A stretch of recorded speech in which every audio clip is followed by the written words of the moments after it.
All right, thank you for staying with us. The discussion was going on even during the break. But now let's shift gears before I read your feedback. I'll sample some of them in just a bit and talk about human rights violation, combine that with femicide. In fact, there's a story on the Daily Nation front page, actually. They say there's concern over rising university student deaths. Many students in their prime are dying on university campuses, taking with them the hopes and aspirations of their families and entire communities at the same time. This is the same year that we've seen a lot of incidences, and on both sides. We're not just talking about the ladies only, it's on both sides, but of course the ladies it's more. But Renee, where did we go wrong? Because this is it's a one conversation that everyone just tries to shoot in the dark, because it comes back to the moral fabric, but how come at certain points it goes higher? Where did we go wrong? What are we losing here? What should we do?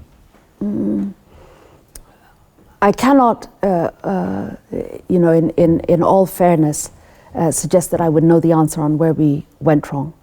But look at everything that leads up to a murder.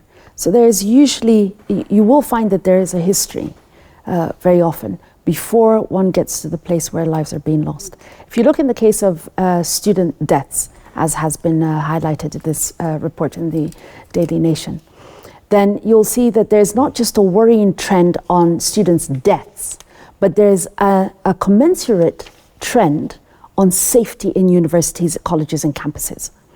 And that if the safety issue is not addressed, then the deaths are unfortunately almost predictable.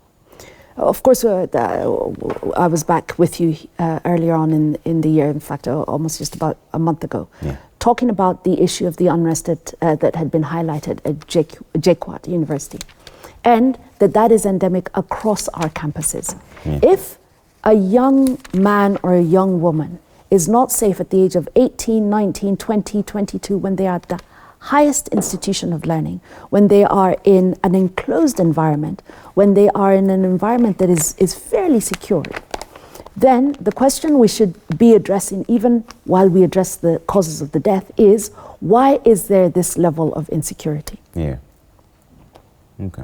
So it comes to the issue of insecurity as well. George, what do you think? What is the missing link here? Let me just build on what Renee has said, because when we talk about femicide, we're talking about killings that mostly target women. Women are they have borne the brunt of this. We've seen very gruesome acts of violence and killings targeting women. But for me, again, it speaks about our whole attitude on issues to do with violence against women. Yesterday, we were launching a report by the Office of the High Commissioner for Human Rights, Physicians for Human Rights, and UN Women. And it speaks to the whole idea of violence meted out, especially against women during election cycles. We've not done anything to that kind of violence. So we've normalized that culture of violence targeting women. Look at 2007, 2008, over 900 women were subjected to the most egregious forms of human rights violations, acts of rape.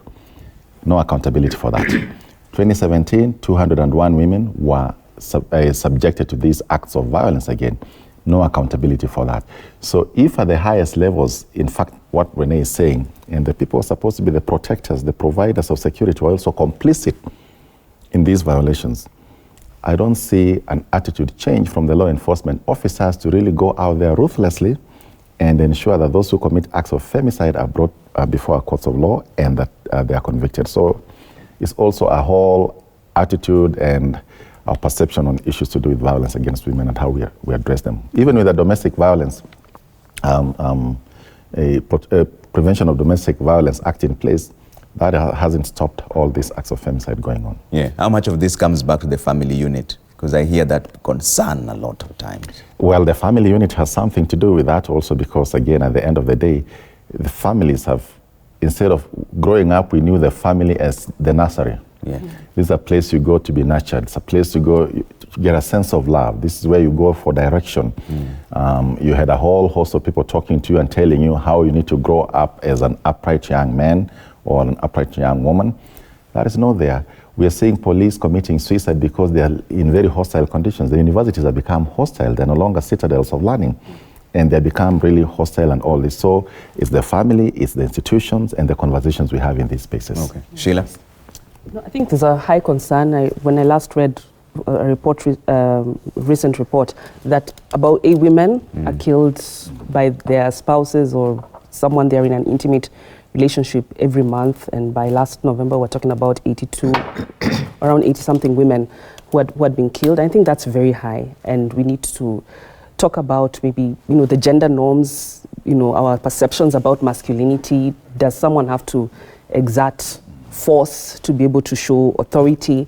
And I think we grew up in families where, yes, of course, a man is regarded as a symbol of, as a head of the family, but you don't have to show force to show that you're in charge. So I think it's also a question of mentorship and educating people against this kind of violence and the perceptions that we have on women, but also I know that there are also cases of women exerting violence on men. So, but I think it's something around, let's look at mentorship of our young people.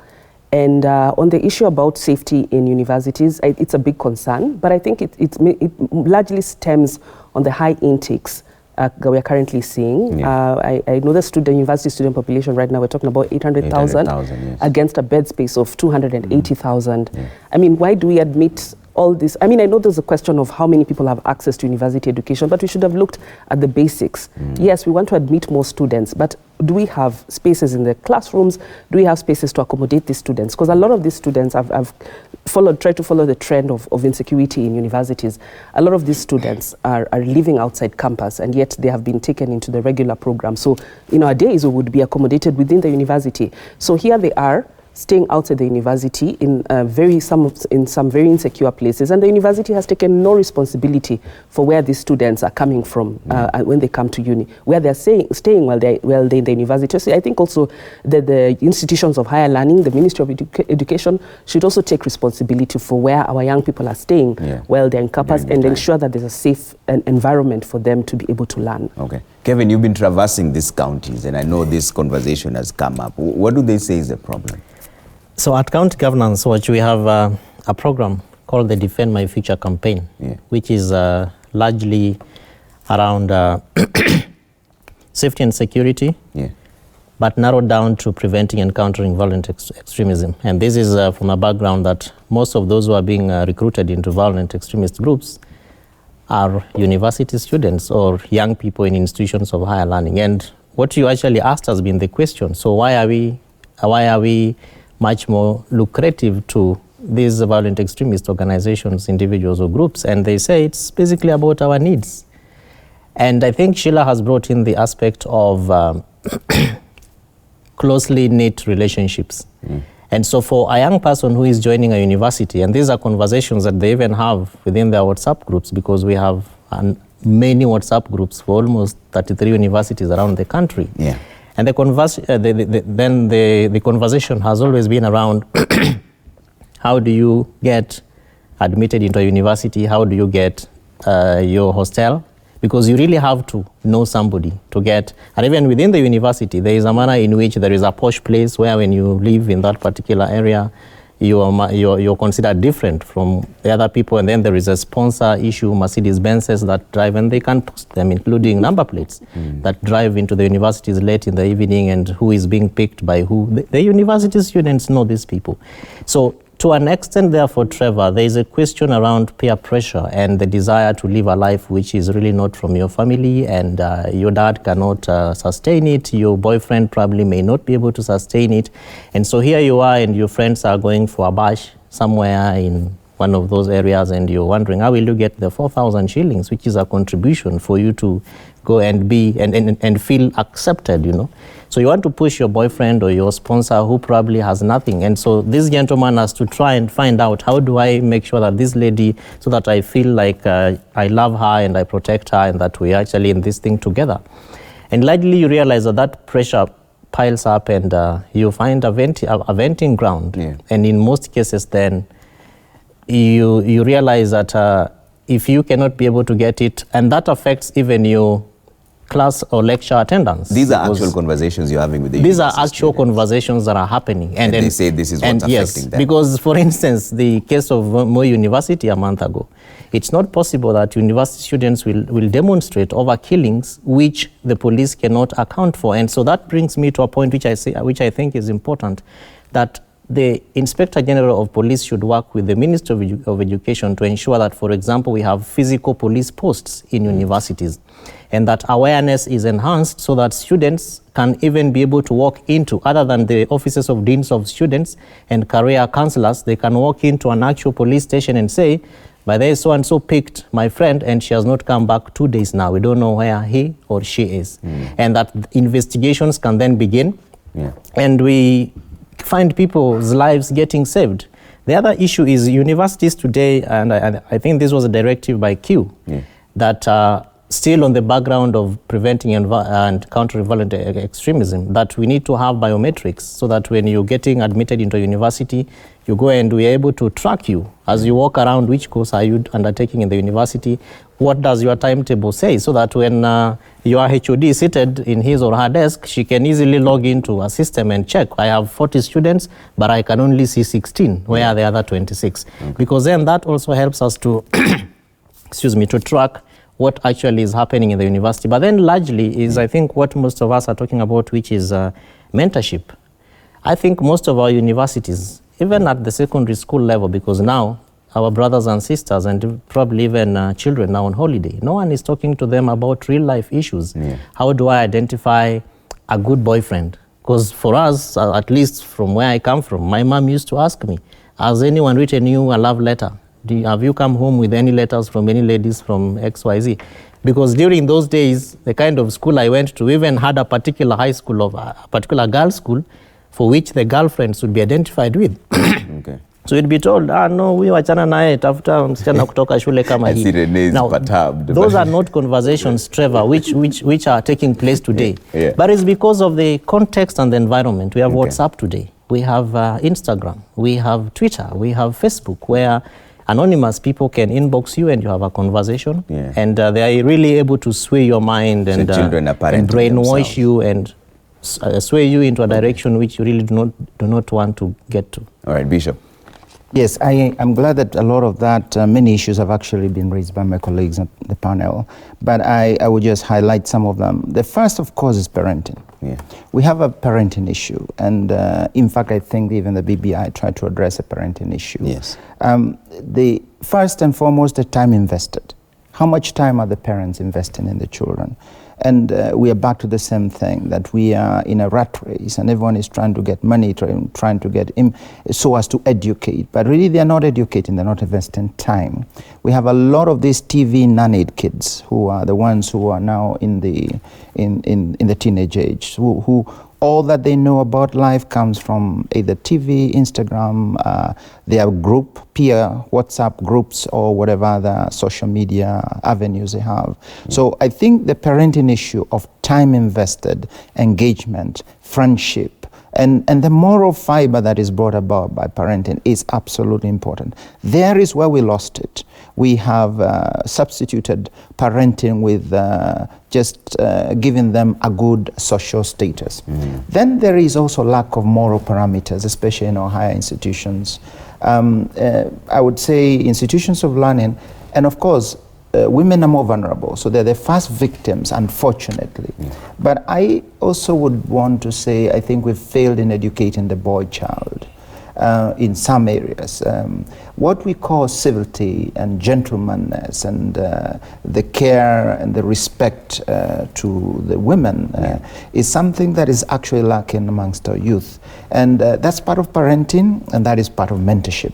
So in the mentorship of the youth, we have failed in accompanying the youth to teach them not only about being what you may say society and entertainment have taught them to be men through violence and dominion or domineering. And that is not men. Men is a person who respects, who protects, who accompanies.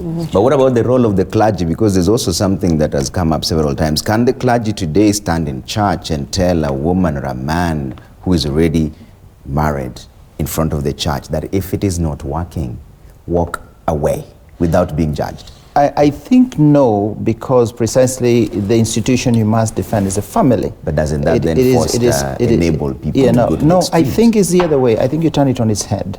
That perhaps we should accompany the families more from the moment they start the family. That's the other area which there should be institutions that are the safety net of these families. Family life marriage is always going to be difficult. There are going to be many issues. But at times, these young parents don't know where to run. They don't know where to express their problems. They think it's the first time this problem has ever occurred in humanity. Yeah. But it happens. So we do need those safety net institutions. There's no doubt about that. But coming a bit back to the university issue, I think the ghetto culture in our universities, I think, has been mentioned, whereby they're living really in precarious situations. Even to eat, they eat in the worst dingy places they go. And you go to their rooms and you find, that's a den. That's not even a room that is decent for a man of that age. And yet the culture expects them to be trendy, good-looking, smart, connected. And so these kids are torn apart between two parts. And then, so they look the quick get there route. And the quick get there route is the sponsors and other links that they get, networks that they get into, which are extremely dangerous, which do not exclude drug trafficking and drug consumption, which don't exclude the use and actually use of their bodies, sale of their bodies, which do not exclude, for the boys too, the use as gangsters and into criminal action. So these kids are involved for the sake of seeking financial liquidity into trends that are extremely dangerous. And so some of those things are the ones which are falling back to the incidents which are happening in the universities and higher learning. And then finally,